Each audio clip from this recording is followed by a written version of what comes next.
Sale likhamisile iqembu lomkhonto wesizwe ngesikhathi umholi weqembu le-IFP umnumzane VF Hlabisa ephumela obala ngokuthi-ke iliphi iqembu abazosebenzisana nalo njengoba-ke kubhekwe kuhulumeni wobambiswano. Angiqale nje kubingelele kwamukele le channel eMaswiti Mina Production. Mina igama lami ngumxolisi Mfana kaDlomo. Uma ngabe-ke uyaqala ukufika ngicela ukuthi ungenze iqiniso lokuthi ucofa subscribe.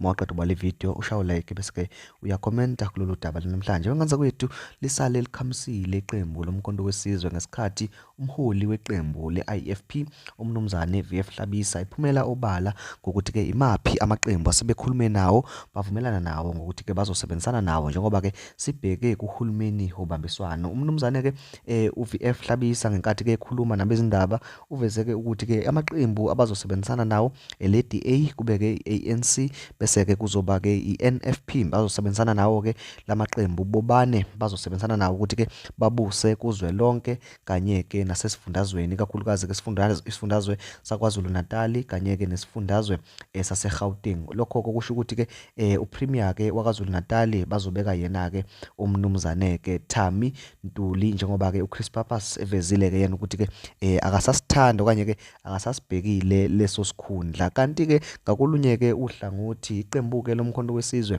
njengoba-ke lona lisale phansi ngaleya ndlela kwiqembu le-IFP. Ngikukhumbuze nje ukuthi-ke iqembu lomkhonto wesizwe lalikade-ke liyibhalile incwadi layithumela ku-IFP lacela ukuthi-ke behlale phansi bethi-ke ukuxoxisana lavuma nangempela-ke iqembu-ke le-IFP. Umnumzane-ke Hlabisa ubeke seveza ukuthi-ke bafika kuleyo meeting bathi mangabe bayafika umkhonto wesizwe lutho-ke ukufika wajike-ke wazothi umkhonto wesizwe awusezukwazi-ke ukuthi-ke uphumelele kuleyo meeting obukade-ke uyicelile wona futhi yasithi-ke i-IFP ngoba-ke anginimisele ngalutho-ke nina siyanishiya-ke nina sihamba-ke nabahambayo. Yize-ke noma umnumzane Hlabisa evezeke ukuthi-ke neqembu le-NFP likhona kulesi sigungo sabo abasenza-ke nalawa-ke amanye amaqembu kuyi-DA kanye-ke ne-ANC kubonakale-ke izethombe ezizungeze ezinkundleni zokuxhumana lapho khona-ke kubonakala-ke umholi weqembu lomkhonto wesizwe kanye-ke nomholi weqembu le-NFP behleli-ke kumnandi-ke benethezekile kusolakala sengathi-ke kukhona-ke iy'ngxoxo abekade-ke